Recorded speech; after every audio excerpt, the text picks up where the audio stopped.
ಸ್ನೇಹಿತರೆ KSISF ಕಲಿಯಿರುವಂತಹ total ಆಗಿ 376 ಹುದ್ದೆಗಳದ ಮತ್ತೊಂದು ಶಾರ್ಟ್ ನೋಟಿಸ್ ಮೊದಲು ನೋಡ್ರಿ, ಮೊದಲು ಕೂಡ ಒಂದು ಬಂದಿತ್ತು, ಈಗೇನು ಬಂದದ್ಲಿ ಎರಡನೇ ನೋಟಿಸ್. ಇದರೊಳಗೆ ಏನು ತಿಳಿಸ್ಕೊಟ್ಟಾರಂದ್ರೆ ಅವರ ಈಗ DGP ಆಫೀಸ್ನಿಂದ 3 ಬೆಟಾಲಿಯನ್ ಕಮಾಂಡೆಂಟ್ಗಳಿಗೆ ಕಳಿಸಿರ್ತಕ್ಕಂಥ ಪತ್ರ. ಇದರೊಳಗೆ ಏನೇನು ತಿಳಿಸ್ಕೊಟ್ಟಿರ್ತಾರ ಅದನ್ನು ನೋಡ್ರಿ ಈ ವಿಡಿಯೋದಲ್ಲಿ ತಿಳಿಸ್ಕೊಡ್ತಾನ. ಮತ್ತು ನಿಮಗೆ ನೋಟಿಸ್ ಬೇಕಂದ್ರೆ ಹೇಳ್ರಿ, ಅದನ್ನು ಡೈರೆಕ್ಟ್ ನಮ್ಮ ಟೆಲಿಗ್ರಾಮ್ ಗ್ರೂಪಲ್ಲಿ ನಾ ಶೇರ್ ಮಾಡಿರೋದ್ನು. ಅಲ್ಲಿಯೂ ಕೂಡ ಪ್ರತಿಯೊಂದು ವಿದ್ಯಾರ್ಥಿಗಳು ಜಾಯ್ನ್ ಆಗ್ರಿ. ಯಾಕಂದ್ರೆ ನೋಡ್ರಿ, ಏನೇ ನೋಟಿಸ್ ಆಯ್ತು, ಅಪ್ಲೈ ಲಿಂಕ್ಸ್ ಆಯ್ತು, ಅಲ್ಲಿ ಡೈರೆಕ್ಟ್ ನಾ ಶೇರ್ ಮಾಡ್ತಾ ಇರ್ತಾನೆ. ನೀವು ಜಾಯ್ನ್ ಇದ್ರಂದ್ರೆ ನಿಮ್ಗೆ ನೋಡ್ಕೊಳಕ್ಕೆ ಈಸಿ ಆಕೈತಿ.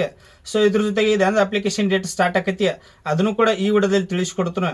ಇಲ್ಲಿ ನೋಡ್ರಿ, ವಿಷಯ ಒಳಗೆ ಏನು ಕೊಟ್ಟಾರಂದ್ರೆ ಇಲ್ಲಿ 2025-26ನೇ ಸಾಲಿನ police constable Kalyana Karnataka KK ಹುದ್ದೆಗಳನ್ನು ನೇರ ನೇಮಕಾತಿ ಮೂಲಕ ಭರ್ತಿ ಮಾಡುವ ಬಗ್ಗೆ. ಸೊ ಇದ್ರ ಜೊತೆಗೆ ನೋಡ್ರಿ, ಎರಡನೇದು ಏನು ಕೊಟ್ಟಾರಂದ್ರೆ ಮೇಲ್ಕಂಡ ವಿಷಯಕ್ಕೆ ಸಂಬಂಧಿಸಿದಂತೆ KSISF 1ನೇ ಬೆಟಾಲಿಯನ್, 2ನೇ ಬೆಟಾಲಿಯನ್, 3ನೇ battalion ಪಡೆಗಳಲ್ಲಿ Kalyana Karnataka ವೃಂದದಲ್ಲಿ only KK ಪ್ರಸ್ತುತ ರಿಕ್ತ ಇರುವ 376 ಸಂಖ್ಯೆಯ ಪೊಲೀಸ್ ಕಾನ್ಸ್ಟೇಬಲ್ ಹುದ್ದೆಗಳಿಗೆ ಉಲ್ಲೇಖಿತ ಪತ್ರದಲ್ಲಿ ತಿಳಿಸಿರುವಂತೆ ನೇರ ಹಾಗೂ ಸಮತಳ ವರ್ಗೀಕರಣ ಮತ್ತು ಕ್ರೀಡಾ ಮೀಸಲಾತಿಯನ್ನು ನಿಗದಿಪಡಿಸಿ 14/5/2026 ಒಳಗಾಗಿ ಸಲ್ಲಿಸಲು ಕೋರಲಾಗಿದೆ. ಅಂದ್ರೆ ಈಗಾಗಲೇ ನೋಟಿಸ್ ಕೂಡ ಸಲ್ಲಿಸ್ಯಾರ. ಯಾವಾಗಂದ್ರೆ 14/5/2026 ಇಲ್ಲಿ ನೋಡ್ರಿ. ಮತ್ತು ಓನ್ಲಿ ಕಲ್ಯಾಣ ಕರ್ನಾಟಕದವ್ರು ಅಂದ್ರೆ ಇಲ್ಲಿ ನೋಡ್ರಿ, ಕೇವಲ 7 ಜಿಲ್ಲೆಯವರು ಮಾತ್ರ ಇದಕ್ಕೆ ಅರ್ಜಿಯನ್ನು ಸಲ್ಲಿಸಬಹುದು. ಓನ್ಲಿ ಕಲ್ಯಾಣ ಕರ್ನಾಟಕದವ್ರು ಮಾತ್ರ ಇದಕ್ಕೆ ಅರ್ಜಿಯನ್ನು ಸಲ್ಲಿಸಕ್ಕೆ ಬರ್ತೈತಿ.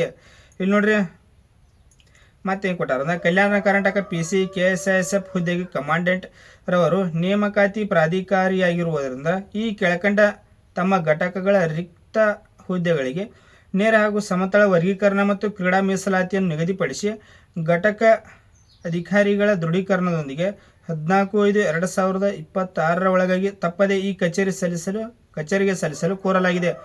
ಇಲ್ಲಿ ನೋಡ್ರಿ, ಓನ್ಲಿ ಕಲ್ಯಾಣ ಕರ್ನಾಟಕದವ್ರು ಮಾತ್ರ ಇದಕ್ಕೆ ಅರ್ಜಿಯನ್ನು ಸಲ್ಲಿಸಕ್ಕೆ ಬರ್ತೈತಿ. ನಾನು ಕಲ್ಯಾಣ ಕರ್ನಾಟಕದವ್ರು ಬರಂಗಿಲ್ಲ, ಅದ್ರ ಬಗ್ಗೆ ತಿಳಿಸ್ಕೊಟ್ಟಿರ್ತಾರೆ. ಕಲ್ಯಾಣ ಕರ್ನಾಟಕ ಅಂದ್ರೆ ಟೋಟಲ್ 7 ಜಿಲ್ಲೆಗಳು, ಯಾವುದು ಬೀದರ್ ಆಯ್ತು, ರಾಯಚೂರ ಮತ್ತು ವಿಜಯನಗರ, ಈ ರೀತಿಯಾಗಿ 7 ಜಿಲ್ಲೆಗಳು ಏನು ಬರ್ತಲ್ಲ, ಕೇವಲ ಅವ್ರು ಮಾತ್ರ ಇದಕ್ಕೆ ಅರ್ಜಿಯನ್ನು ಸಲ್ಲಿಸಕ್ಕೆ ಬರ್ತೈತಿ. ಇಲ್ಲಿ ನೋಡ್ರಿ, ಈಗ 1ನೇ KSISF 47 ವೇಕೆನ್ಸಿ, 2ನೇ ನೋಡ್ರಿ 236, 3ನೇ KSISF 93, ಟೋಟಲ್ ಆಗಿ 376 ವೇಕೆನ್ಸಿ ಖಾಲಿ ಅದಾವ.